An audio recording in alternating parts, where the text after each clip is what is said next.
Shalom Bapak Ibu, kita bersyukur Tuhan pertemukan kita kembali lewat ibadah PLKAT malam hari ini. Walaupun hanya lewat tayangan video, tapi kita percaya ini sarana yang Tuhan berikan bagi kita untuk mensyukuri akan berkat-berkat-Nya. Dan tentu lewat firman Allah di malam hari ini, kita juga dimampukan untuk memaknai kehidupan kita menjadi seperti yang Tuhan inginkan. Saudaraku yang diberkati Tuhan kita Yesus Kristus, bacaan Alkitab kita malam hari ini dalam ibadah PLKAT diambil dari kitab Kisah Para Rasul pasal yang ke-13 ayat 38 sampai 41 yang diberitakan secara sinodal dengan tema yang tertulis dalam SBU adalah keselamatan hanya ada di dalam Kristus. Bapak Ibu Saudaraku, saya percaya kita semua ada di antara orang lain di dalam menjalani kehidupan di muka bumi ini. Artinya kita tidak seorang diri. Dan saya pun yakin bahwa kehadiran orang lain kerap kali juga memberikan dampak baik kepada kita. Artinya ada kebaikan-kebaikan yang kita terima dari orang lain. Dan tentu itu menjadi bentuk syukur kita kepada Allah. Karena Tuhan menghadirkan orang-orang yang begitu peduli dan selalu melengkapi sukacita kita di dalam menjalani kehidupan yang penuh tantangan dan pergumulan ini. Nah, tentu menjadi wajib bagi saya dan saudara-saudara mengapresiasi segala bentuk perhatian dan kebaikan orang lain yang ditujukan kepada kita. Ya. Karena di situasi ini tentu kita merasa sangat tersanjung karena kita mendapatkan hal-hal yang positif yang bisa membangkitkan semangat kita untuk juga ikut berkiprah dalam kehidupan nyata ini sebagai pribadi-pribadi yang peduli juga kepada orang lain. Nah, saudaraku, situasi ini tentu memberikan pembelajaran baik bagi kita bahwa kita juga harus berpikir bahwa kita tidak hanya menyatakan kebaikan kepada orang-orang yang sudah melakukan kebaikan kepada kita, tetapi bagaimana kesadaran ini juga kita bangun di dalam kepekaan iman kita untuk menyatakan terima kasih yang lebih kepada Allah yang begitu peduli dan selalu memperhatikan kehidupan kita. Saudaraku, kenapa saya katakan demikian? Saya coba angkat satu cerita pendek tentang seorang pasien terhadap seorang dokter yang memberikan pertolongan medis kepadanya.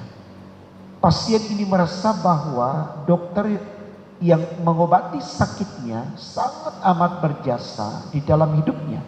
Sehingga pasien ini bolak-balik mengucapkan terima kasih kepada dokter yang sudah menolongnya, ya artinya yang sudah menyembuhkan sakitnya, dengan terus mengatakan terima kasih dok. Kalau bukan dokter tentu saya tidak akan ada sampai hari ini. Artinya pasien tersebut merasa dokter ini bisa memperpanjang nafas hidupnya. Nah, saudaraku, pernahkah kemudian kita bolak-balik mengucapkan terima kasih kepada Allah yang memberikan tabung oksigen O2 untuk membuat kita bisa bernafas seterusnya. Sementara kita tahu, saudaraku, dokter yang memberikan pertolongan kepada pasien itu tadi tentu tidak memberikan dengan cuma-cuma. Artinya ada biaya medis yang kemudian kita harus berikan kepada dokter sebagai tindakan pertolongan yang dia berikan kepada kita. Nah, di sini saudaraku, Tuhan memberikan oksigen atau O2 secara gratis untuk kita nikmati dari pagi sampai pagi dan setiap waktu. Ya. Artinya ini sangat berbeda dengan apa yang dilakukan oleh dokter itu tadi. Sehingga harusnya kita lebih menyatakan syukur atau ungkapan terima kasih kita kepada Tuhan, karena Dia lebih memberikan sesuatu yang berharga kepada kita dengan gratis. Nah, ini yang dikatakan oleh Lukas di dalam tulisannya di kitab Kisah Para Rasul pasal 13 ini. Dalam ayat 38 sampai dengan 39 dengan jelas di sana dikatakan bahwa jadi ketahuilah Hai saudara-saudara, oleh karena dialah maka diberitakan kepada kamu pengampunan dosa, dan di dalam dialah setiap orang yang percaya memperoleh pembebasan dari segala dosa yang tidak dapat kamu peroleh dari hukum Musa.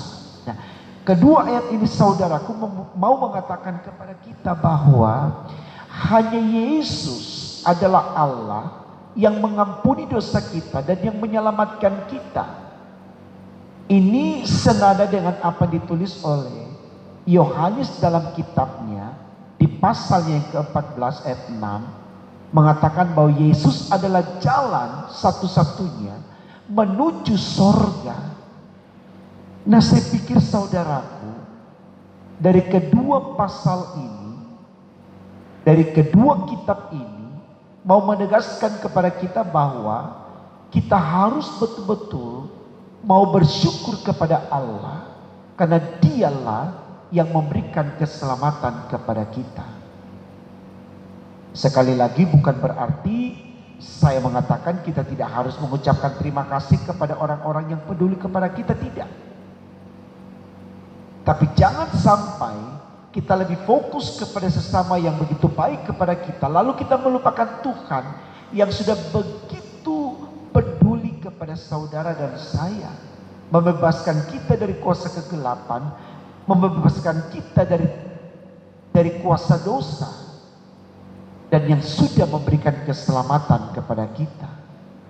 Nah, oleh karena itu, saudaraku yang dikasihi Tuhan kita Yesus Kristus, saya pikir baik sekali tema khotbah kita malam hari ini untuk kita lihat kembali dan kita maknai bahwa memang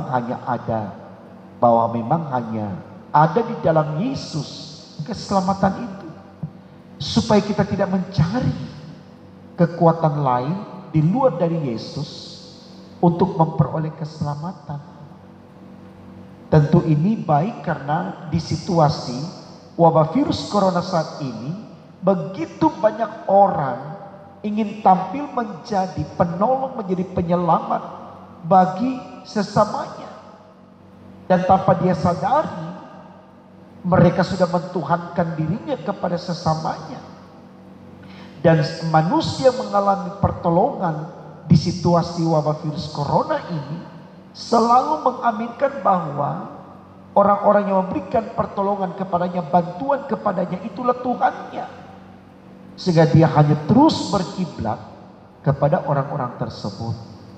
Mari saudaraku, berulang-ulang dikatakan dalam khotbah kita, Tuhan kita itu adalah Allah yang pencemburu. Dia tidak mau diduakan. Karena itu saudaraku, mari kembali lewat khotbah Pelkat malam hari ini, kita fokuskan diri kita kepada penyembahan kita kepada Allah. Karena hanya dalam dialah kita memperoleh penebusan, pembebasan, kemerdekaan, dan tentunya keselamatan. Andalkan dia hari ini, besok, dan seterusnya. Maka perjuangan hidup kita pun tidak akan sia-sia. Karena dalam dia kita memperoleh berkat yang sempurna, yaitu kehidupan yang kekal. Tuhan memberkati firman-Nya. Amin.